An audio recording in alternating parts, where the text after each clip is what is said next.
Ma mère a ri. Pas étonnant que tu sois encore célibataire à 35 ans. J'ai souri et j'ai dit. En fait, je suis marié depuis 3 ans. Simplement tu n'as pas été invité. La photo de famille est tombée de ses mains. Je suis Ali, j'ai 35 ans et je viens de voir ma mère se moquer de mon supposé célibat lors de notre réunion de famille. Ce qu'elle ne savait pas, c'est que j'étais mariée et heureuse depuis 3 ans. L'alliance de mariage secrète pesait sur la chaîne sous mon chemisier tandis que ses paroles coupaient l'air. Après des années de critiques, j'ai enfin décidé que c'était le moment de révéler ma vie cachée. La photo de famille s'est écrasée au sol tandis que la vérité éclatait. Avant de vous raconter comment toute ma famille a découvert ma vie secrète, laissez un commentaire en disant d'où vous regardez ceci. Et n'oubliez pas de vous abonner pour plus d'histoires sur les secrets de famille et comment se défendre. En grandissant, ma relation avec ma mère, c'était comme marcher sur des coquilles d'œufs éparpillées sur des sols en marbre parfaitement polis. Diane Anderson était l'image même de la perfection dans notre quartier résidentiel. Chaque mèche de ses cheveux blonds était toujours à sa place. Ses vêtements étaient repassés avec précision et sa réputation de présidente du club de campagne local était irréprochable. Elle n'attendait rien de moins que la perfection de sa fille unique. Mon père, Thomas, était le tampon entre nous deux. Sa nature gentille adoucissait la dureté de ma mère. Il me faisait un clin d'œil de l'autre côté de la table pendant le dîner quand maman commençait encore un de ses discours sur la bonne posture ou l'importance de rejoindre les bons clubs à l'école. « Osita Jali, disait-il, sois simplement toi-même. C'est largement suffisant. » Mais quand j'ai eu 12 ans, papa a eu une crise cardiaque soudaine, nous laissant maman et moi seuls dans une maison trop grande avec trop d'attentes. Après la mort de papa, maman a resserré son contrôle sur ma vie. Chaque bulletin scolaire était examiné de près, chaque ami était enquêté, chaque tenue approuvée ou rejetée d'un regard critique. Jali, Harvard n'accepte pas d'étudiants avec de simples bonnes notes, disait-elle quand je ramenais des notes qui n'étaient pas parfaites. Jali, cette jupe fait paraître tes hanches larges, commentait-elle pendant que j'essayais des vêtements pour l'école. Il y avait toujours quelque chose à améliorer, quelque chose à corriger, quelque chose qui n'allait pas tout à fait chez moi. Au lycée, j'étais devenue experte pour anticiper ces critiques. Je me suis inscrite à tous les bons clubs, j'ai maintenu une moyenne de 4.0 et je suis sortie avec des garçons de bonne famille que maman approuvait. David Anquin, le fils de l'ancien associé de papa, était son préféré. Voilà un garçon avec de l'avenir, disait-elle en insinuant, pas si subtilement, que je devrais le considérer sérieusement. Le fait que David avait la personnalité d'un carton et des mains trop baladeuses ne semblait jamais compter dans son jugement. Les vrais problèmes ont commencé quand je suis entré à l'université. Maman avait tracé tout mon avenir, une éducation dans une université prestigieuse, un diplôme en droit ou en médecine et un mariage avec quelqu'un de notre cercle social avant mes 25 ans. J'ai obéi et je suis allé à Columbia comme elle le voulait, mais j'ai choisi d'étudier la littérature anglaise au lieu du droit. La poésie ne paiera pas les factures, Jali, dit-elle avec ce soupir de déception que j'avais appris à redouter. Quand j'ai été diplômé, la pression pour trouver le partenaire parfait était devenue insupportable.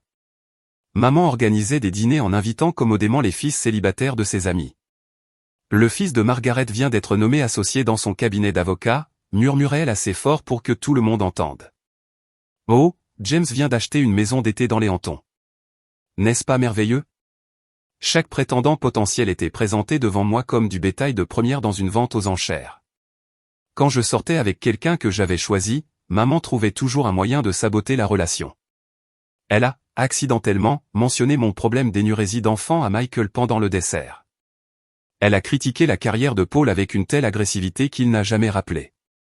Et quand j'ai ramené Tony, un brillant historien de l'art que j'avais rencontré à l'école de maîtrise, elle l'a simplement regardé de haut en bas et a dit. Je suppose que certaines femmes n'ont pas de problème à être celles qui entretiennent la famille, mettant fin à la relation avant même qu'elle ait commencé. Les comparaisons avec d'autres filles étaient constantes et blessantes. Tu savais que Stéphanie est fiancée à un chirurgien? Oh, Mélissa vient d'être promue vice-présidente dans son entreprise et elle trouve encore le temps d'être bénévole à l'hôpital. Le message implicite était toujours clair, les autres filles réussissaient là où j'échouais. À 25 ans, je me sentais étouffé. La pression constante, la désapprobation, la sensation que je ne serais jamais à la hauteur de ces standards m'avaient épuisé. Alors quand une opportunité de travail s'est présentée à Seattle, à 2000 miles de notre maison du Connecticut, j'ai sauté dessus. Maman était furieuse. Fuir ne te donnera pas un mari, Jali, dit-elle pendant que je faisais mes bagages. Tu finiras seul si tu continues à prendre ces décisions imprudentes. Je déménageais quand même, me disant que ce serait juste pour 1 an ou 2, juste pour gagner un peu d'indépendance et de recul. La vérité, c'est qu'en dépit de tout, je voulais encore son approbation. Chaque réussite, chaque petit succès dans ma nouvelle vie, je le mesurais avec cette question. Est-ce que ça sera enfin suffisant pour que maman soit fière? Mais à mesure que la distance entre nous grandissait, physique et émotionnelle, je commençais à respirer plus librement, à découvrir qui j'étais en dehors de ses attentes. Ce que je ne savais pas alors, c'est que 3000 miles ne suffiraient pas pour échapper à son ombre de désapprobation. Je ne me doutais pas non plus que ma quête d'indépendance m'amènerait à l'amour, qui allait tout changer. J'ai rencontré Adam exactement 6 mois après mon déménagement à Seattle. C'était mon premier jour chez Jeraison Technologies, une entreprise de logiciels de taille moyenne où j'avais été embauchée comme directrice de communication. J'étais perdu dans le labyrinthe des couloirs identiques, déjà avec 10 minutes de retard pour ma première réunion, quand j'ai littéralement percuté quelqu'un, renversant mon café sur toute sa chemise bleue froissée. Je suis vraiment désolé, ai-je dit, mortifié en voyant la tache sombre s'étendre sur sa poitrine. Il a regardé le désastre, puis m'a regardé de nouveau avec le sourire le plus sincère que j'ai jamais vu. Oh bon, de toute façon cette chemise était prête pour la retraite, dit-il en tendant sa main. Adam, ingénieur logiciel principal et maintenant panneau publicitaire ambulant pour le café. Il y avait quelque chose d'immédiatement charmant chez lui. Il était grand, avec des cheveux foncés en bataille comme s'il avait oublié de les coiffer, des lunettes qui glissaient sans cesse sur son nez et une attitude détendue qui contrastait fortement avec les personnalités tendues avec lesquelles j'avais grandi. Adam m'a accompagné à ma réunion et ensuite il a proposé de me faire visiter correctement le bureau. Cette visite s'est transformée en déjeuner, où j'ai appris qu'il avait grandi dans un petit village de l'Oregon, fils d'un professeur de lycée et d'une infirmière. Il avait payé ses études avec des bourses et des petits boulots à temps partiel et maintenant, à 32 ans, il était respecté dans son domaine, mais complètement désintéressé par la montée dans la hiérarchie. Je veux juste construire des choses qui aident les gens, dit-il simplement. Les titres et les bureaux d'angle ne m'ont jamais vraiment intéressé. J'entendais déjà l'évaluation de ma mère, pas d'ambition, pas de connexion familiale, probablement pas d'économie. Mais quelque chose dans son authenticité m'a attiré. Nous sommes devenus amis, d'abord en déjeunant ensemble à la cafétéria du bureau, en échangeant des emails sur des projets de travail, puis parfois en rejoignant d'autres collègues pour boire un verre après le travail. C'est pendant une de ces sorties, 3 mois après notre rencontre, qu'Adam et moi nous sommes retrouvés les 2 derniers à la table. Notre conversation est passée du travail au livre, à la musique, puis au rêve d'enfance. Je lui ai raconté ma passion secrète pour la photographie, quelque chose que j'avais abandonné parce que maman pensait que ce n'était qu'un passe-temps, pas une carrière. Il a écouté avec un véritable intérêt. Puis il a insisté pour qu'on aille immédiatement m'acheter un appareil photo. La vie est trop courte pour ne pas faire ce que tu aimes, même si c'est seulement les week-ends, dit-il pendant que nous sortions du magasin d'électronique, tenant une boîte qui contenait mon premier appareil photo professionnel. Ce soir-là, pendant qu'il me raccompagnait jusqu'à ma porte, Adam m'a embrassé pour la première fois. C'était doux et prudent, me laissant toutes les occasions de me reculer. Au lieu de ça, je me suis penché, sentant qu'un vide en moi venait d'être comblé. Notre relation a fleuri pendant les 6 mois suivants.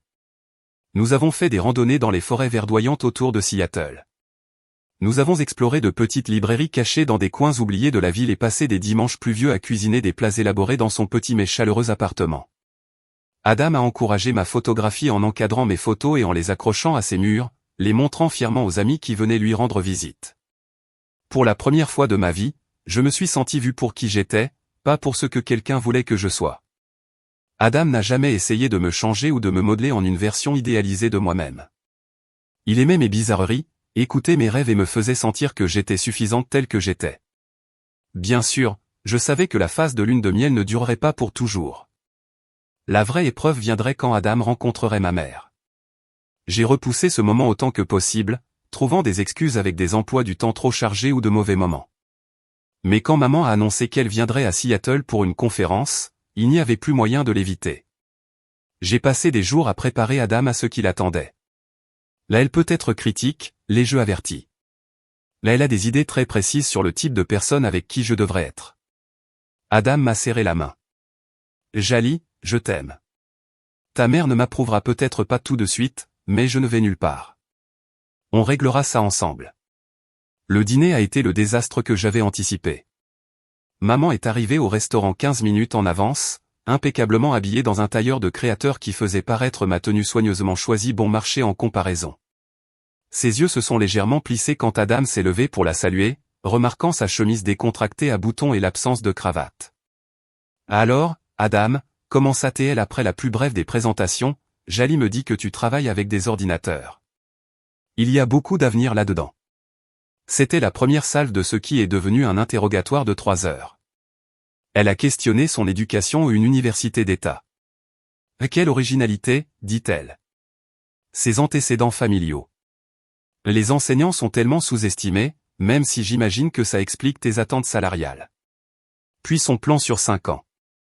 Donc pas d'aspiration à la direction? C'est inhabituel pour un homme de ton âge. Adam est resté poli tout le long, répondant avec considération à ses questions et essayant même de trouver un terrain d'entente. Mais maman n'était pas intéressée par un terrain d'entente. Elle menait une évaluation, et il était clair, à travers ses sourires forcés et ses questions piquantes, qu'Adam échouait lamentablement. Au moment du dessert, je me battais pour retenir mes larmes d'humiliation.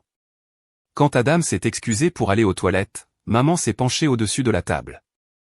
Chérie, il a l'air plutôt agréable pour une relation sans lendemain, mais tu ne peux sûrement pas être sérieuse avec lui. Il n'a ni connexion ni réelle ambition. Dans 5 ans, c'est toi qui l'entretiendras. Souviens-toi de mes paroles. Quand Adam est revenu, elle a changé de tactique, le charmant avec des histoires sur les hommes, appropriés, de notre cercle social de l'Est. William vient d'être nommé associé junior dans le cabinet de son père, dit-elle en me souriant significativement. Il demande toujours après toi, Jali. Plus tard ce soir-là, après que maman soit retournée à son hôtel, Adam m'a prise dans ses bras pendant que je pleurais. Je suis tellement désolé, répétait-il. C'était horrible pour toi. Et, dit-il doucement en essuyant mes larmes avec son pouce, je ne suis pas tombé amoureux de ta mère, je suis tombé amoureux de toi. Et si ça lui prend du temps pour m'accepter, ce n'est pas grave. On a le temps. Mais au fil des mois, il est devenu clair que maman n'avait aucune intention d'accepter Adam. Elle a commencé à appeler plus souvent, toujours avec des nouvelles de quelqu'un du pays qui se fiançait, était promu ou achetait une maison. La vie continue sans toi, Jali, disait-elle. Ne gâche pas ta jeunesse dans des relations sans avenir. Adam ne s'est jamais plaint, mais je pouvais voir le prix que ça lui coûtait. La façon dont son sourire s'effaçait quand mon téléphone sonnait et que le nom de maman apparaissait. La résignation silencieuse dans ses yeux quand j'annulais nos projets parce que maman avait décidé de nous rendre visite à l'improviste. Malgré tout, il est resté patient, aimant et attentionné. Et moi, je tombais de plus en plus amoureuse de lui chaque jour, même si je m'inquiétais de ce que l'avenir nous réservait. 6 mois après le début de ma relation avec Adam, l'ingérence de ma mère est passée de commentaires passifs-agressifs à un sabotage actif.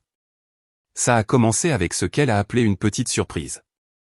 Elle avait arrangé pour que James Widmore, le fils de sa partenaire de bridge et un banquier d'affaires récemment divorcé, se retrouve, par hasard, à Seattle pendant sa prochaine visite. J'ai pensé qu'on pourrait dîner tous ensemble, dit-elle innocemment au téléphone. James loge au Four Seasons pour une conférence et il se souvenait comme vous vous étiez bien entendu à la fête de Noël des Miller il y a des années. Je ne me souvenais pas avoir jamais rencontré James Widmore, mais ça n'a pas empêché maman d'orchestrer un dîner gênant où elle m'a pratiquement poussé sur ses genoux pendant qu'Adam observait, stupéfait et silencieux. James, pour être juste, avait l'air aussi mal à l'aise que moi, surtout quand maman a commencé à énumérer mes réussites comme si elle lisait un CV. Elle a été diplômée cum laude de Columbia, dit-elle à James, ignorant complètement la présence d'Adam. Elle aurait pu aller en faculté de droit, mais elle a décidé d'explorer ses options d'abord. Quel gâchis! Mais il n'est jamais trop tard pour recommencer, pas vrai? Après ce dîner, les vannes se sont ouvertes. Soudain, maman me présentait à tous les célibataires, de valeur, qui passaient par Seattle. Il y avait Michael, le neurochirurgien venu pour une conférence médicale. Christopher, le gestionnaire de fonds spéculatifs qui étendait ses activités sur la côte ouest. Et Tyler, l'avocat récemment installé, dont la mère était, par hasard, l'ancienne colocataire de maman Ayel. Les appels téléphoniques sont devenus plus fréquents et plus directs. Jali, chérie, je m'inquiète juste pour ton avenir, disait-elle. Tu approches de la trentaine. Veux-tu vraiment gaspiller ces années cruciales avec quelqu'un qui ne fera jamais partie de notre monde? Adam est mon monde maintenant, maman, lui répondais-je, seulement pour recevoir un profond soupir. Tu as toujours été têtu, comme ton père. Regarde ce que ça lui a coûté, à travailler comme un fou dans un emploi qui ne l'a jamais reconnu. Cette remarque, mêlant mon père à la conversation, a brisé quelque chose en moi. Ne parle pas de papa comme ça, ai-je dit d'une voix tremblante. Il était heureux. Il aimait son travail et sa vie. Tout ne tourne pas autour du statut et des connexions. Clairement, Adam t'a rempli la tête avec ses bêtises bohèmes, répondit-elle froidement. Ton père aurait pu être bien plus s'il m'avait écouté. Je ne vais pas rester là à te regarder répéter les mêmes erreurs. La tension est arrivée à son point critique pendant la réunion de famille annuelle dans la maison au bord du lac de ma tante Patricia. Maman avait insisté pour que j'y aille seule, affirmant que c'était seulement pour la famille, mais je savais que c'était parce qu'elle ne voulait pas présenter Adam à la famille élargie. Contre mon bon sens, j'ai accepté, ne voulant pas créer un scandale. J'aurais dû savoir qu'elle avait des motifs cachés. Elle avait invité Bradley Wilson, le fils récemment divorcé de son ami d'université, qui apparemment cherchait une gentille fille pour se poser. Bradley était beau d'une façon générique, avec les cheveux parfaitement coiffés et un bronzage de club de campagne. Il était aussi arrogant, condescendant et n'arrêtait pas de parler de son Porsche. Pendant le dîner, maman a fait teinter son verre pour attirer l'attention de tout le monde. J'ai une petite annonce, dit-elle en souriant largement. Bradley vient d'être nommé associé chez Wilson et Associés et il s'est généreusement proposé pour donner à Ali quelques conseils de carrière. N'est-ce pas merveilleux? Avant que je puisse répondre, elle a ajouté, qui sait? Peut-être qu'il pourra la convaincre de revenir à l'Est, là où est sa place. Toute la table s'est tournée vers moi avec des sourires pleins d'attente. Je me suis senti piégé, acculé comme un animal. En réalité, ai-je dit en essayant de garder une voix ferme, je suis très contente de mon travail à Seattle et je suis dans une relation sérieuse. Le sourire de maman s'est figé. Jali est modeste. Ce petit boulot de Marc n'est qu'un tremplin, n'est-ce pas, chérie? Et quant à ce garçon que tu vois, eh bien, les romances d'été sont très agréables, mais l'hiver arrive. La table a éclaté de rire tandis que mon visage brûlait d'humiliation. Plus tard, tandis que Bradley m'acculait sur le porche avec des propositions à peine voilées déguisées en opportunités de carrière, j'ai envoyé un message à Adam, je ne peux plus supporter ça. Peux-tu venir me chercher? 3 heures plus tard, la modeste Honda d'Adam est entrée dans l'allée circulaire de la villa au bord du lac de ma tante. L'expression sur le visage de maman quand je l'ai présentée à tout le monde et annoncé que nous partions ensemble était un mélange de choc, de colère et de honte. Tu fais une scène, a sifflé maman pendant que je ramassais mes affaires.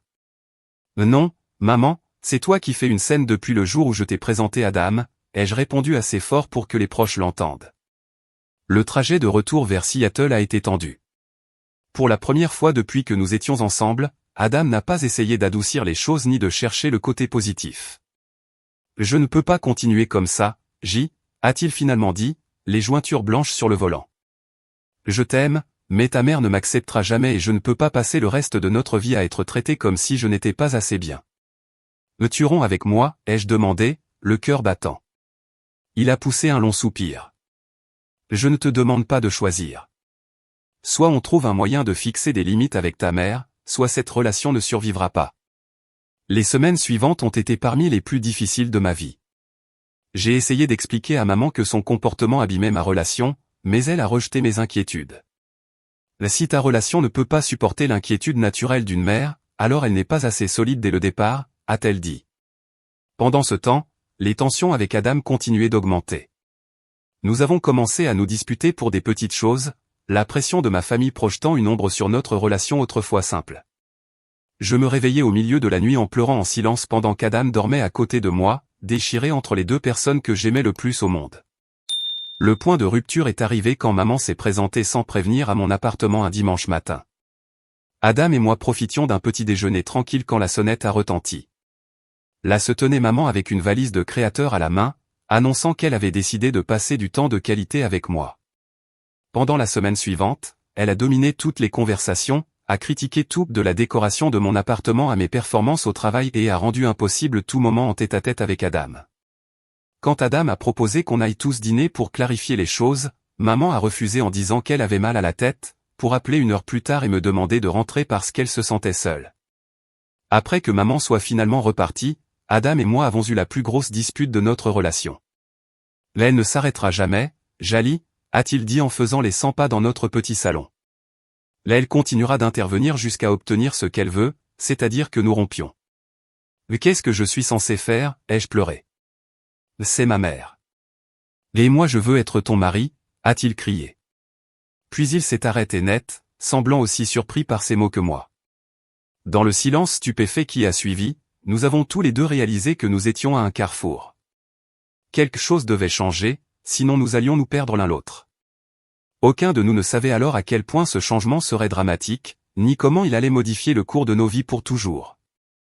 2 mois après notre dispute, Adam et moi avons fait un week-end dans les îles San Juan. La tension avec ma mère avait créé une raideur entre nous dont nous étions impatients de nous échapper, même pour quelques jours. Nous avons logé dans une petite cabane avec vue sur l'eau. Nous avons passé nos journées à randonner dans des forêts de pins imposants et nos soirées à regarder le coucher du soleil peindre le ciel d'orange et de rose vif. Lors de notre 2e nuit, Adam a proposé une promenade sur la plage après le dîner. La lune était pleine, traçant un chemin argenté sur l'eau sombre. Nous marchions main dans la main. Le seul son était le doux murmure des vagues contre le rivage et le cri lointain des mouettes. « Tu te souviens de la première fois qu'on est allé sur la côte » a demandé Adam, s'arrêtant pour ramasser un galet lisse et le faire ricocher sur l'eau. J'ai souri en m'en souvenant. « Tu as essayé de m'impressionner avec tes talents de surf et tu as fini avec le nez en sang. » Il a ri. « Ce n'était pas mon meilleur moment, mais tu as pris soin de moi. » Et c'est là que je l'ai su. « Tu as su que j'étais la personne avec qui tu voulais passer ta vie à prendre soin l'un de l'autre ?» Avant que je puisse répondre, Adam s'est agenouillé en sortant une petite boîte en velours de sa poche. À l'intérieur, il y avait une bague avec un diamant modeste entouré de petits saphirs qui égalisaient la couleur de la mer derrière lui. Ali Anderson, je t'aime depuis le moment où tu as renversé du café sur ma chemise préférée. J'aime ton cœur gentil, ta force silencieuse, ta détermination à voir le bon chez les gens, même quand ils rendent ça difficile. Il a pris une grande inspiration. Je sais que les choses ont été difficiles avec ta famille, mais je promets d'être à tes côtés quoi qu'il arrive. Veux-tu m'épouser? Les larmes ont rempli mes yeux pendant que j'acquiesçais, incapable de parler. Quand il a glissé la bague à mon doigt, ça a sonné juste d'une manière que peu de choses dans ma vie avaient eu. Nous avons passé le reste de la nuit à faire des plans, à rêver de notre avenir ensemble, en évitant délibérément l'éléphant dans la pièce, comment ma mère réagirait. La réalité nous a frappés dès que nous sommes revenus à Seattle. Le poids de ce qui arrivait s'est posé sur mes épaules comme une charge physique. Je savais que je devais annoncer les fiançailles à ma mère et je savais que ça n'irait pas bien. Après 3 jours à repousser l'appel, je l'ai enfin appelé un mercredi après-midi. Mes mains tremblaient tellement que je tenais à peine le téléphone. « Jali, chérie, quelle agréable surprise » a répondu sa voix chaleureuse pour une fois. « Je pensais justement à toi. La fille de Patricia vient de se fiancer avec le garçon le plus merveilleux de Greenwich. Sa famille possède cette maison d'édition. Tu sais laquelle. » J'ai pris une grande inspiration. « Maman, j'ai moi aussi une nouvelle. » Adam m'a demandé de l'épouser et j'ai dit oui. Le silence qui a suivi était si complet que j'ai cru que l'appel avait été coupé. Puis sa voix froide et contrôlée est arrivée. « Je vois. Et quand est-ce arrivé? » Le week-end dernier, nous étions dans les îles San Juan. « Et vous avez fixé une date » a-t-elle coupé. « Pas encore. Nous pensions peut-être au printemps prochain ou quelque chose comme ça. Il y a encore du temps pour y réfléchir. » Elle a encore coupé. « Chérie, les fiançailles seront tout le temps. Personne ne penserait moins de toi. » J'ai serré le téléphone plus fort. « Maman, je ne vais pas rompre les fiançailles. J'aime Adam et nous allons nous marier. » J. Elizabeth Anderson, dit sa voix en baissant jusqu'à un dangereux murmure. « Tu ne peux pas être sérieuse en parlant de te marier avec ce bon à rien. Qu'en est-il de ton avenir? Qu'en est-il des enfants? Tu veux qu'ils grandissent sans les avantages que tu as eus. Adam n'est pas un bon à rien, ai-je dit en sentant ma colère monter. Il est brillant, gentil et il m'aime pour qui je suis, pas pour qui il veut que je sois. C'est une pique pour moi, demanda-t-elle brusquement. Après tout ce que j'ai fait pour toi, j'ai seulement voulu le meilleur pour toi.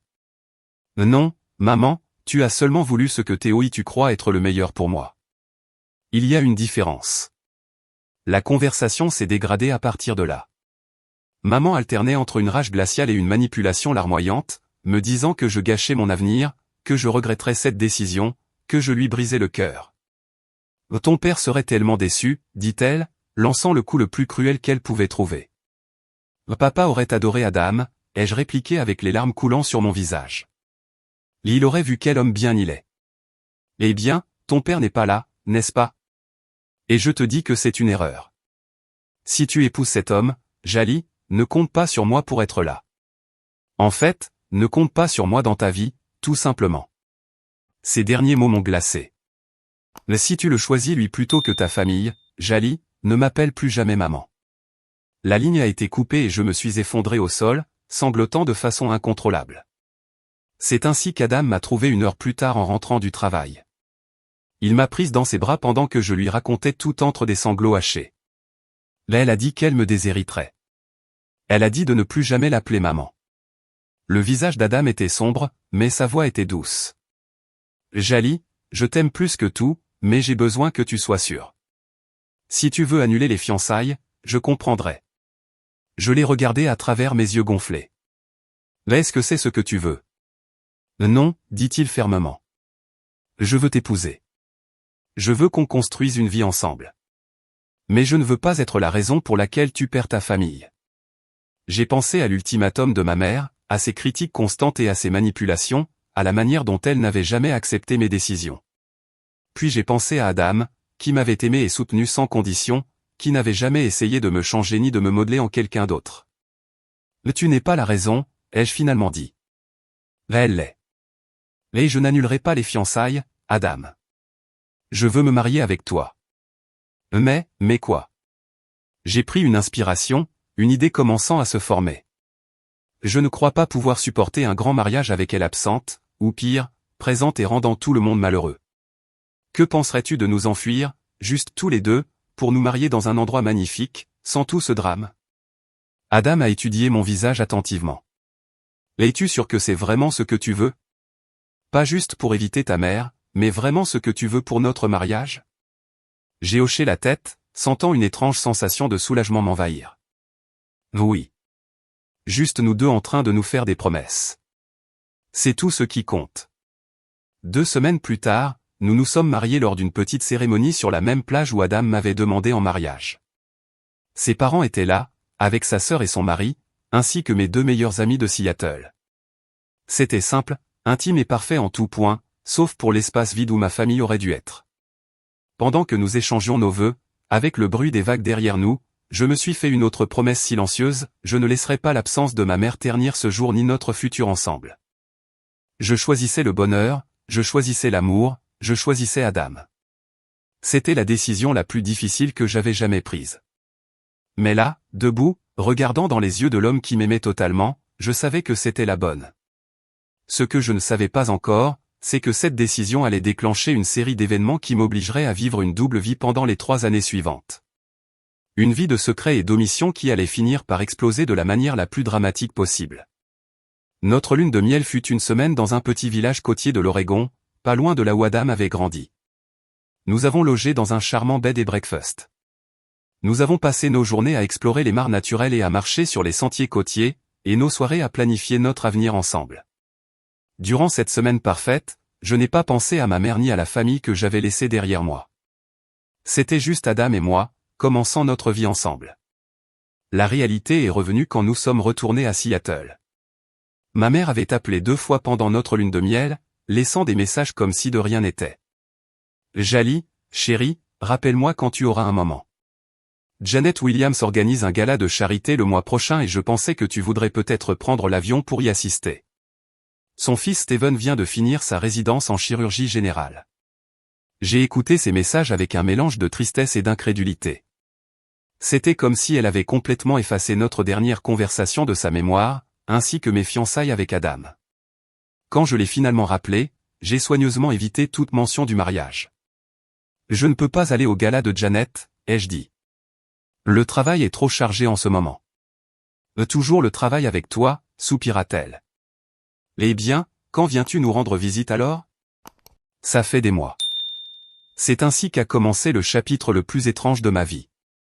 J'ai gardé le contact avec ma mère à travers des appels téléphoniques soigneusement chorégraphiés et des visites occasionnelles à l'Est, pendant lesquelles j'enlevais mon alliance et la glissais sur une chaîne autour de mon cou, cachée sous mes vêtements. Adam ne m'accompagnait jamais lors de ces voyages, comprenant que c'était plus simple ainsi, même si je voyais la douleur dans ses yeux chaque fois que je préparais mes valises. Quand maman venait à Seattle, ce qui heureusement était rare, je déménageais temporairement dans mon ancien appartement, que nous avions gardé spécialement pour ça, Adam restant chez des amis jusqu'à son départ. L'appartement était maintenu comme si je vivais encore seul, avec une seule brosse à dents dans la salle de bain et aucun vêtement d'homme visible. Cet endroit aurait bien besoin d'une touche masculine, commentait maman en regardant la décoration volontairement simple. Peut-être que si tu passais plus de temps à la maison plutôt qu'au bureau, tu rencontrerais quelqu'un. Je souriais nerveusement et changeais de sujet, le poids de ma double vie devenant plus lourd à chaque mensonge. Pendant ce temps, Adam et moi construisions notre vraie vie ensemble dans une maison chaleureuse que nous avions achetée dans un quartier calme au nord de la ville. Il y avait un petit jardin où Adam plantait des légumes et une chambre d'amis que nous parlions de transformer un jour en chambre d'enfant. Nous nous sommes liés d'amitié avec nos voisins, avons rejoint un club de lecture local et nous nous sommes installés dans le confort des routines de la vie de couple. Ma carrière chez Joraison Technologies a prospéré. J'ai été promue directrice senior de la communication, dirigeant une équipe de 5 personnes et supervisant toutes les relations publiques de l'entreprise. Adam continuait aussi à exceller dans son rôle, développant des logiciels reconnus dans toute l'industrie. Chaque réussite, chaque moment de bonheur était assombri par le fait que je cachais la moitié de ma vie à ma mère. Il y a eu des moments où j'ai presque tout avoué, quand le poids de la tromperie devenait insupportable. Mais alors, elle faisait un commentaire cruel sur Adam ou sur mes choix de carrière, et je me souvenais pourquoi j'avais pris cette décision. Notre deuxième anniversaire a coïncidé avec une nouvelle inattendue, j'étais enceinte. Adam et moi essayions depuis quelques mois, mais la réalité me coupait encore le souffle. Quand le médecin a confirmé ce que le test de grossesse avait suggéré, Adam m'a serré la main si fort que j'ai cru qu'il allait la briser, son visage un mélange de joie et d'incrédulité. « Nous allons être parents », a-t-il chuchoté alors que nous sortions du cabinet du médecin. Une main protectrice sur mon ventre encore plat. La grossesse a mis notre double vie en pleine lumière. Comment pourrais-je cacher un enfant à ma mère? Allais-je prétendre être mère célibataire? Allais-je continuer cette mise en scène élaborée, maintenant avec un bébé impliqué? Les questions tourbillonnaient dans ma tête pendant que mon corps changeait et que notre bébé grandissait. Nous avons découvert que nous allions avoir une fille lors de l'échographie des 20 semaines. Adam a pleuré quand le technicien a montré l'écran et a dit « Félicitations, c'est une fille ». Ce soir-là, au lit, en discutant des prénoms, la réalité de ce que je faisais m'a frappé de plein fouet. Ma mère ne sait même pas qu'elle va être grand-mère, ai-je dit, les larmes aux yeux. Quel genre de personne cela fait-il de moi? Adam m'a serré fort. Ça fait de toi quelqu'un qui a dû prendre une décision impossible. Tu as fait ce qu'il fallait pour te protéger toi et notre famille. Ça ne fait pas de toi une mauvaise personne. Jali Lily Grace Allais est née un mardi pluvieux d'octobre, 3,2 kg d'un bébé parfait avec les cheveux foncés d'Adam et mes yeux verts. En la tenant pour la première fois, j'ai ressenti un amour si féroce et protecteur qu'il m'a coupé le souffle. J'ai aussi ressenti un deuil renouvelé pour ce que ma mère allait rater et ce que Lily raterait en ne connaissant pas sa grand-mère. J'ai envoyé un message à maman le lendemain de la naissance de Lily. Un message soigneusement rédigé qui ne mentionnait ni Adam ni le mariage. Maman, j'ai une nouvelle. Tu es grand-mère. J'ai eu une fille hier, Lily Grace. Nous allons bien toutes les deux. Sa réponse est arrivée des heures plus tard. Un tourbillon de questions choquées et d'un jugement à peine voilé. Un bébé, J. De quoi parles-tu? C'est l'enfant de qui? Tu dis que tu as eu un enfant hors mariage. Mais qui est le père? Pourquoi j'apprends ça seulement maintenant? Je n'ai pas répondu à ces appels pendant 3 jours, utilisant l'excuse du repos et des soins au nouveau-né pour éviter la conversation que je savais inévitable. Quand j'ai enfin parlé avec elle, je lui ai donné une version éditée de la vérité. Oui, j'avais eu un bébé. Non, je n'étais pas en couple avec le père. Techniquement vrai, puisque j'étais marié et pas seulement en couple. Oui, je prévoyais de l'élever seul avec le soutien de mon mari, que je n'ai pas mentionné. Maman était, comme prévu, horrifiée. Voilà ce qui arrive quand on part à l'autre bout du pays, loin de sa famille et des bonnes influences, dit-elle d'une voix froide de désapprobation. Je savais que Seattle t'apporterait des problèmes. Eh bien, tu as fait ton lit, Jali. Je suppose que maintenant tu devras t'y allonger. Elle n'a pas demandé à nous rendre visite, et je ne l'ai pas invitée. À la place, elle a envoyé un panier cadeau impersonnel avec des vêtements de bébé coûteux et une carte signée « Grand-mère » au lieu d'un message personnel. Il est resté fermé dans notre entrée pendant des jours, symbole du gouffre entre nous. À mesure que Lily passait de nouveau-né à bébé, puis à petite fille, le poids de notre vie secrète devenait de plus en plus dur à porter. Les parents d'Adam nous rendaient visite régulièrement, couvrant leur petite fille d'attention et remplissant notre maison de rire et d'amour. De mon côté, la famille restait une absence visible, expliquée aux amis par de vagues références à des dynamiques familiales compliquées. La logistique pour maintenir notre mascarade est devenue plus difficile. Quand maman venait parfois à Seattle, les déménagements temporaires vers mon ancien appartement incluaient désormais d'emballer non seulement mes affaires, mais aussi toute preuve de l'existence de Lily. Je disais à maman que Lily restait chez une amie pour quelques jours, ou qu'elle était avec son père pour une visite. Les mensonges s'empilaient sur d'autres mensonges, créant une tour précaire dont je savais qu'elle ne tiendrait pas éternellement. Chaque tromperie en exigeait une autre pour la soutenir, jusqu'à ce que je me souvienne à peine de ce que j'avais dit à qui. La tension a commencé à se voir dans ma relation avec Adam, dans les cernes sous mes yeux, et dans la façon dont je me surprenais parfois à regarder Lily en me demandant si je lui apprenais qu'il était acceptable de cacher qui l'on est vraiment. Quand Lily a eu 2 ans, j'étais épuisé par la double vie. Adam et moi avions commencé à discuter s'il était temps de dire la vérité à ma mère, d'arrêter de vivre dans l'ombre quelles qu'en soient les conséquences. Mais chaque fois que je rassemblais le courage, quelque chose arrivait pour me rappeler pourquoi j'avais fait ce choix au départ. Un commentaire blessant de maman sur la maternité célibataire, une question directe sur quand j'allais remettre ma vie en ordre et trouver un père convenable pour Lily. À l'approche du 3e anniversaire de Lily et de mes 35 ans à l'horizon, l'invitation annuelle à la réunion de famille est arrivée par email. Cette année, elle se tiendrait chez ma mère, une présence obligatoire que je savais ne pas pouvoir éviter sans éveiller les soupçons. Je ne savais pas que cette réunion serait le déclencheur qui ferait enfin se percuter mes 2 mondes, m'obligeant à affronter la vérité que je cachais depuis 3 longues années. Je suis arrivé chez ma mère, dans le Connecticut, un vendredi après-midi de juin, seul comme toujours. Lily et Adam étaient restés à Seattle, une séparation plus douloureuse que jamais. Maman m'a accueilli à la porte avec des bises en l'air et un regard critique. « Chérie, tu as l'air fatigué », dit-elle en m'entraînant dans le vestibule. « Cette petite te réveille encore la nuit ?» À 3 ans, elle devrait vraiment dormir toute la nuit. « Lily dort bien, maman », ai-je répondu en posant ma valise. J'ai juste été très prise par le travail. La maison était impeccable, comme toujours. Chaque surface brillait, des fleurs fraîches soigneusement arrangées dans des vases en cristal. Des photos de famille bordaient le couloir, des instantanés soigneusement choisis d'une vie qui n'existait que dans l'esprit de ma mère. Là, j'étais en toge et mortier de remise de diplôme, debout entre maman et papa, son bras autour de mes épaules, son sourire fier et sincère. Là, maman a un événement caritatif, élégante en tenue de gala. Étaient notablement absentes les photos de Lily, ma propre fille, reléguée au secret qui ne rentrait pas dans la narration de notre famille parfaite. La réunion a officiellement commencé ce soir-là avec un dîner pour la famille proche. Les parents plus éloignés arriveraient le lendemain. Il y avait ma tante Patricia avec son mari Robert, mes cousins Jessica et Matthew avec leurs conjoints, et mon oncle James, le frère cadet de mon père, qui avait pris l'avion depuis Chicago. Le dîner était une réception formelle servie dans la salle à manger qui m'intimidait quand j'étais enfant. Maman avait préparé son fameux bœuf Wellington, un plat qu'elle réservait aux grandes occasions, et la conversation coulait en même temps que le vin coûteux que Robert avait apporté. « Alors, Jali » a commencé tante Patricia pendant que nous passions au dessert, « comment est la vie de mère célibataire ?»« Ça doit être très difficile de tout gérer seul. » J'ai senti mes joues rougir. « C'est parfois difficile, mais nous nous en sortons bien. » Et le père, a demandé oncle James, toujours direct. Il est présent, d'une façon ou d'une autre. Avant que je puisse répondre, maman est intervenue d'une voix douce. Ali préfère ne pas parler de cette situation, James. Certaines décisions, une fois prises, il vaut mieux les laisser dans le passé. La façon dont elle l'a dit, avec cette légère pointe dans la voix, rendait clair ce qu'elle pensait de ma situation. J'ai serré ma fourchette avec force, luttant contre l'envie de dire toute la vérité sur le champ.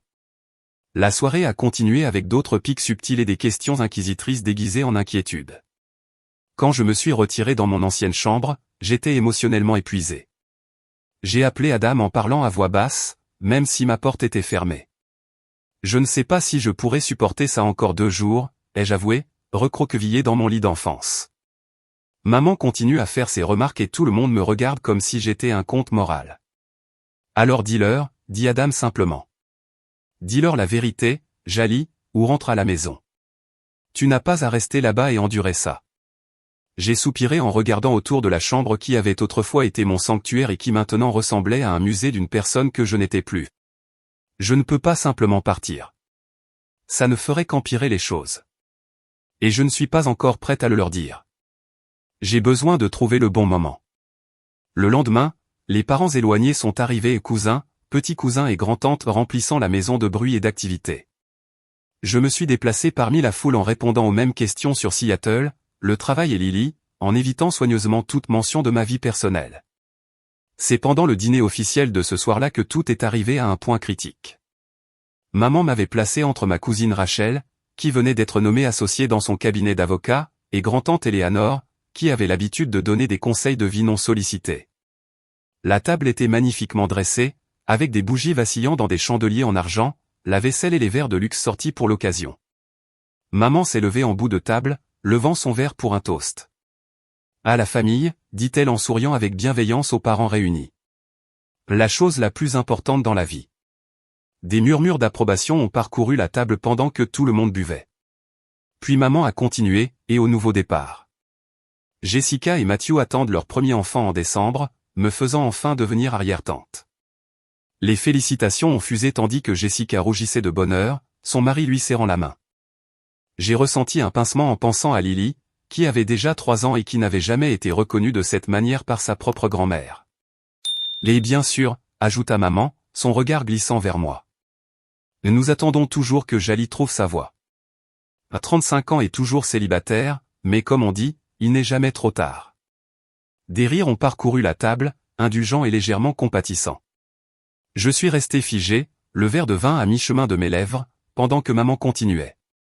Même s'il est peut-être temps d'accepter que certaines femmes sont simplement destinées à la réussite professionnelle plutôt qu'à la vie de famille. Tout le monde ne peut pas tout avoir, après tout.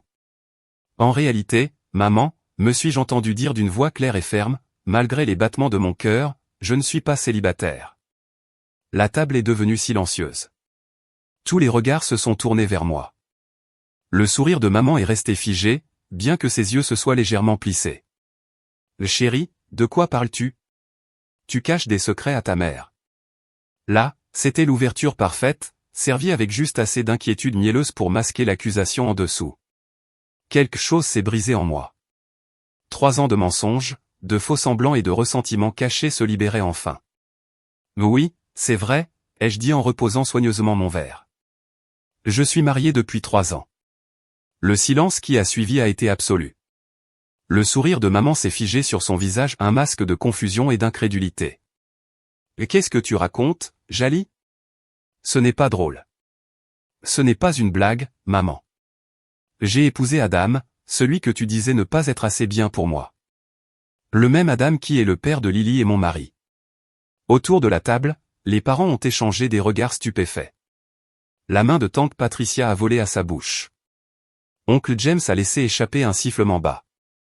Ce n'est pas possible, dit maman, sa voix montant d'un ton. Mais tu me l'aurais dit. Mais tu n'aurais pas caché une chose pareille à ta propre mère.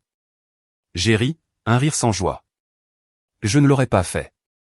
Mais tu m'as dit que si je l'épousais, je ne devais plus jamais t'appeler maman.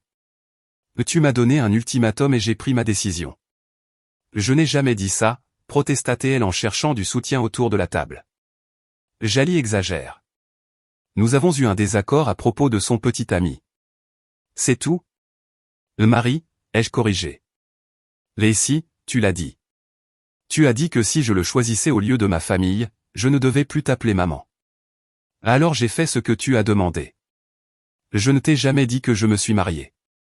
Je ne t'ai jamais dit qu'Adam est le père de Lily. Je ne t'ai jamais parlé de notre maison ni de notre vie ensemble, ni de rien de tout ça. La main de maman a tremblé en cherchant le petit sac à côté de son assiette. Elle l'a ouvert et a sorti une photo encadrée d'argent. Elle portait toujours un portrait de famille pris à ma remise de diplôme universitaire. Voici notre famille, dit-elle, la brandissant comme une preuve au tribunal. Juste nous. Ça, c'était il y a 10 ans, maman. Voici notre famille maintenant. J'ai sorti mon téléphone et ouvert une photo récente d'Adam, de Lily et de moi au parc. Nos visages ensemble, souriant sous la lumière du soleil. Je la lui ai montrée. Maman l'a regardé un long moment. Puis, soudain, le cadre lui a échappé des doigts, s'écrasant sur la table et projetant des éclats de verre sur la nappe blanche immaculée. « Mais tu m'as menti », a-t-elle murmuré, le visage pâle. « Pendant 3 ans, tu m'as menti en face. »« Oui, ai-je admis. Je l'ai fait parce que tu ne m'as pas laissé d'autre choix. Mais tu m'as forcé à choisir entre l'homme que j'aime et ma mère, et ça m'a brisé le cœur. Mais j'ai choisi Adam, et c'était le bon choix. Il m'aime pour qui je suis, pas pour qui il voudrait que je sois. » Maman s'est levée brusquement de table, sa chaise raclant bruyamment le plancher en bois. « Je pense que tu devrais partir, dit-elle, sa voix tremblant de colère, de douleur, ou des deux. Si notre famille compte si peu pour toi, au point de nous tromper de cette façon, alors peut-être que tu n'as pas ta place ici, après tout. » Je me suis levé lentement, regardant les visages choqués de mes proches. « Je suis désolé que vous l'ayez appris de cette façon, leur ai-je dit. Je n'ai jamais voulu vous mentir, à aucun d'entre vous, mais maman a rendu impossible le fait de dire la vérité. » Alors que je me tournais pour partir, oncle James a pris la parole. « Diane, c'est ridicule. C'est ta fille. Tu vas vraiment la mettre dehors parce qu'elle s'est mariée? Ne te mêle pas de ça, James, a cinglé maman. Mais tu n'as aucune idée de ce qu'elle a fait. Ce qu'elle a fait, c'est créer une famille, dit tante Patricia d'une voix basse. Est-ce vraiment si impardonnable? Maman n'a pas répondu, le dos raide, regardant par la fenêtre de la salle à manger. J'ai pris mon sac et j'ai marché vers la porte, m'arrêtant un instant. Pour ce que ça vaut, maman, je n'ai jamais voulu que ce soit ainsi. J'ai toujours espéré qu'un jour tu accepterais Adam, que tu nous accepterais. Je suppose que je me suis trompé. Je suis sorti de la salle à manger avec toute la dignité que je pouvais rassembler, même si mes jambes étaient faibles et mes mains tremblaient. En montant les escaliers pour faire ma valise, j'ai entendu derrière moi un brouhaha de voix, des disputes éclatant entre les membres de la famille. Dans ma chambre, j'ai rapidement jeté mes affaires dans ma valise, les larmes brouillant ma vue. J'ai appelé Adam, qui a répondu à la première sonnerie. « Jali, qu'est-ce qui se passe ?» Je leur ai dit, ai-je dit d'une voix brisée. Je leur ai tout raconté sur nous, sur notre mariage. Maman m'a mise dehors. « Est-ce que tu vas bien?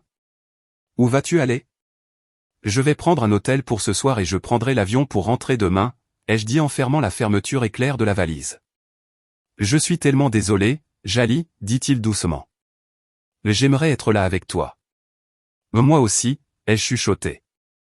En descendant les escaliers avec ma valise, j'ai trouvé oncle James qui m'attendait dans l'entrée. Je vais t'emmener à un hôtel, dit-il en me prenant le sac. Ce que Diane fait n'est pas juste. Merci, ai-je réussi à dire, reconnaissante pour cette petite gentillesse. Alors que nous marchions vers la porte, maman est apparue depuis la salle à manger. Son visage était maintenant composé, mais ses yeux étaient rouges. Alors, tu pars vraiment, dit-elle, pas exactement comme une question. Tu me l'as demandé, ai-je répondu simplement.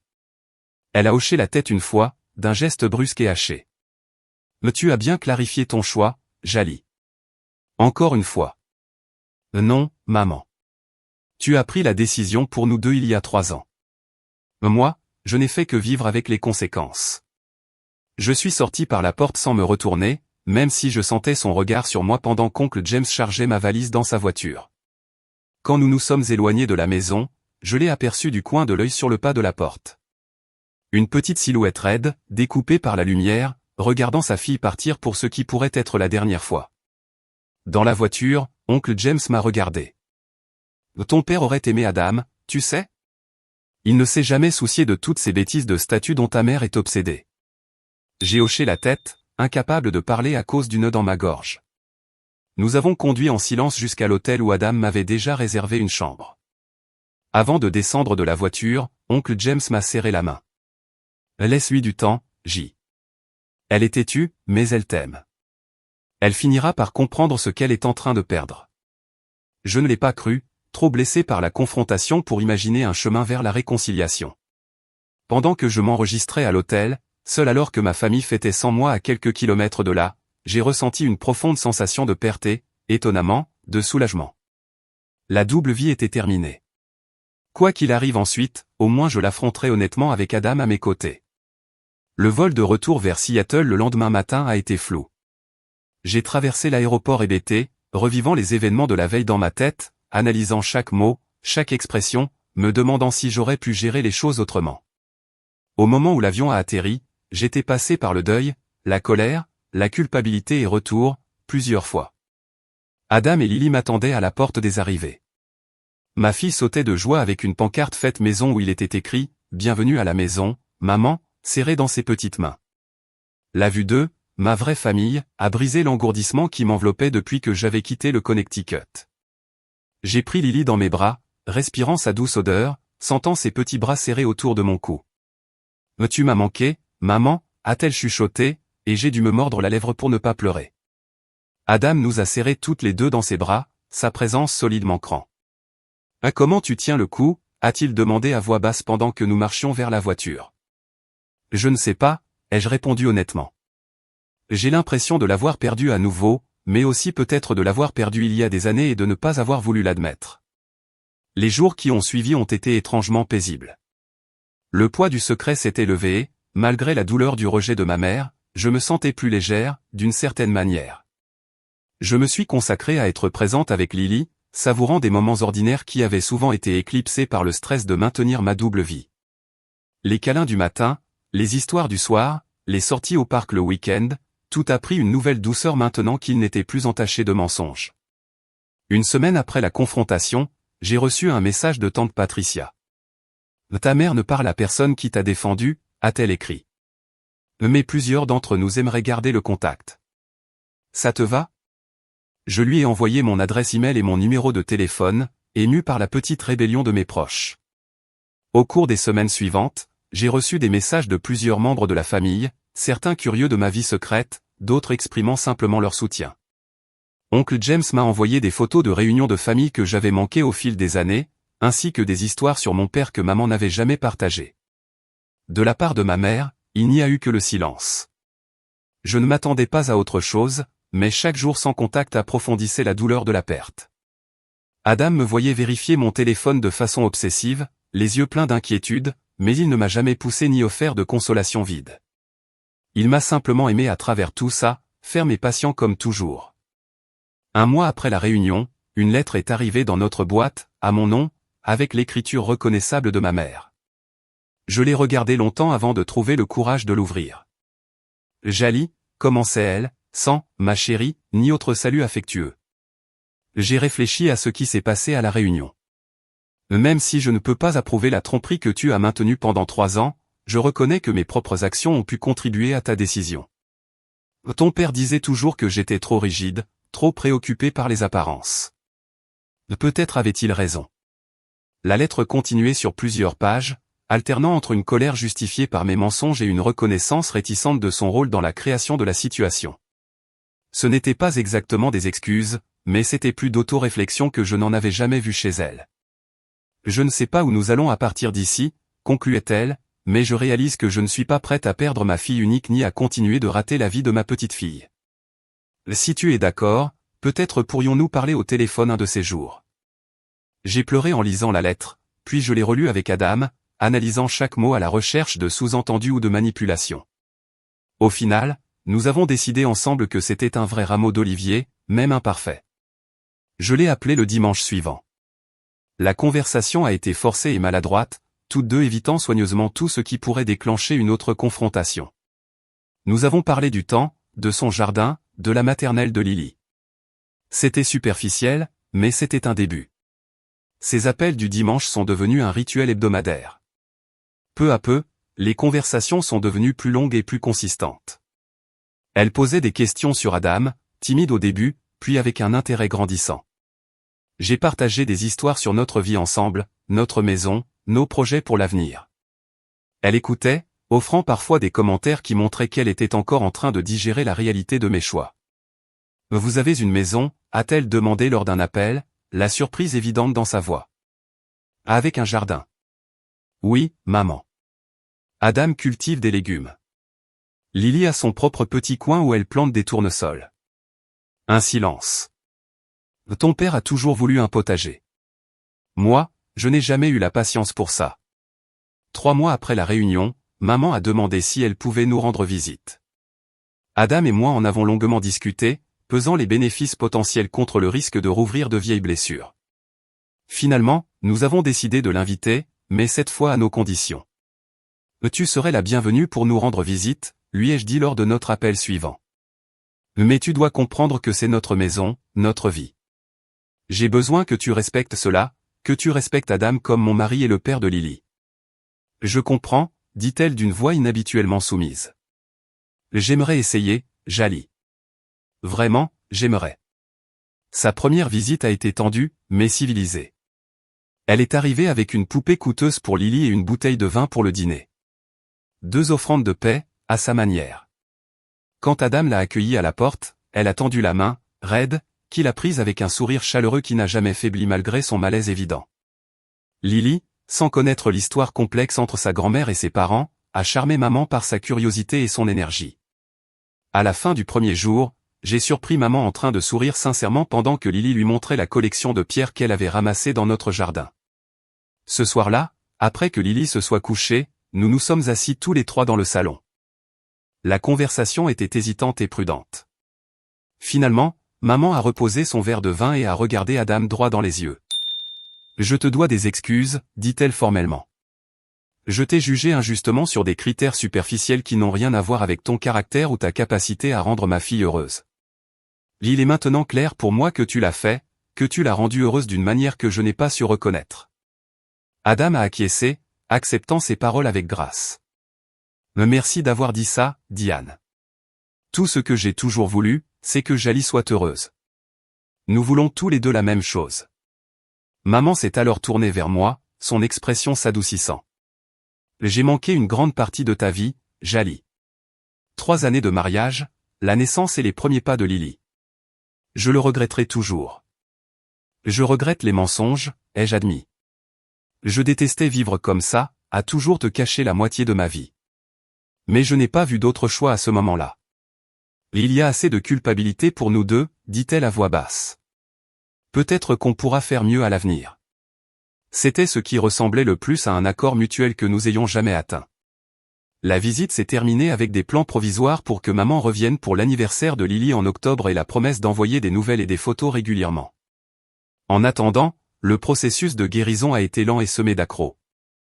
Maman retombait parfois dans ses vieux schémas, lançant des sous-entendus sur notre maison modeste ou remettant en question nos choix d'éducation.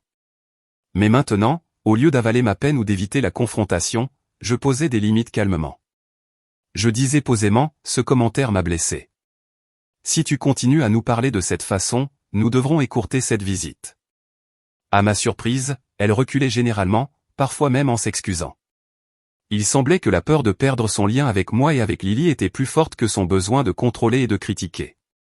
Ce n'était pas parfait, mais c'était un progrès.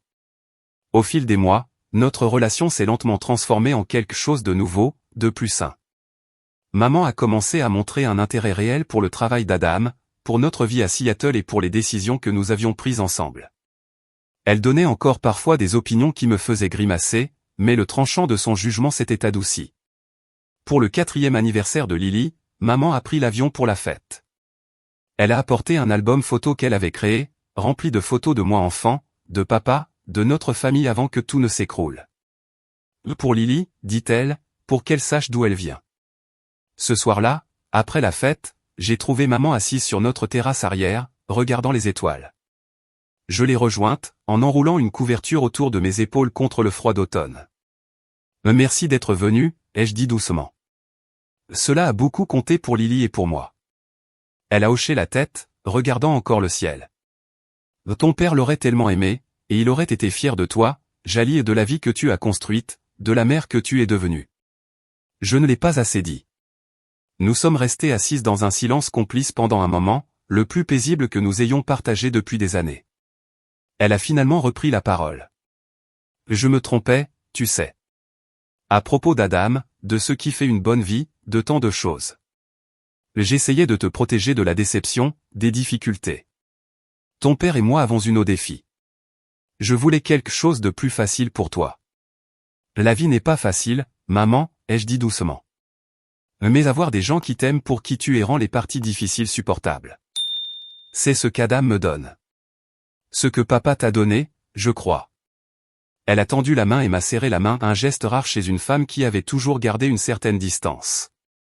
Oui, a-t-elle simplement dit. Il l'a fait. Le chemin de guérison avec ma mère continue encore aujourd'hui. Nous avons encore des moments de tension, des anciennes blessures qui se rouvrent parfois.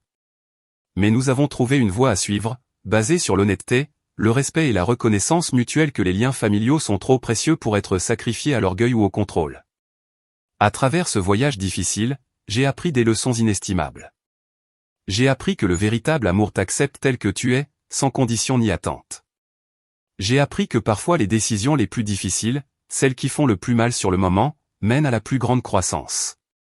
J'ai appris que l'honnêteté, même douloureuse, est au final moins destructrice que la tromperie. Plus important encore, j'ai appris à définir la famille non par le sang ou l'obligation, mais par l'amour et le choix. Adam et Lily sont ma première famille, celle que j'ai choisie et créée. Ma mère apprend à faire partie de cette famille selon de nouveaux termes, qui respectent notre autonomie et notre dignité. Pendant que je vois Lily jouer avec sa grand-mère dans notre jardin, avec le bras d'Adam autour de ma taille, je ressens une paix qui autrefois semblait impossible. Le chemin jusque-là a été plus long et plus douloureux que je ne l'aurais jamais imaginé, mais, debout dans ce moment, je sais que chaque pas était nécessaire. Nos vies sont façonnées non seulement par l'amour que nous recevons, mais aussi par les limites que nous posons, les vérités que nous disons et le courage que nous trouvons pour être nous-mêmes, même quand cela coûte cher. Parfois, la chose la plus aimante que nous puissions faire pour nous-mêmes et pour les autres est de rester ferme dans notre vérité, même quand ça fait mal, car c'est seulement alors que la vraie guérison peut commencer. Avez-vous déjà dû prendre une décision difficile entre les attentes de votre famille et votre propre bonheur? Comment avez-vous géré cela? Partagez votre histoire dans les commentaires ci-dessous et n'oubliez pas d'aimer, de vous abonner et de partager si cette histoire a résonné avec vous. Merci d'avoir écouté mon parcours et souvenez-vous, parfois, les décisions les plus difficiles mènent aux résultats les plus beaux.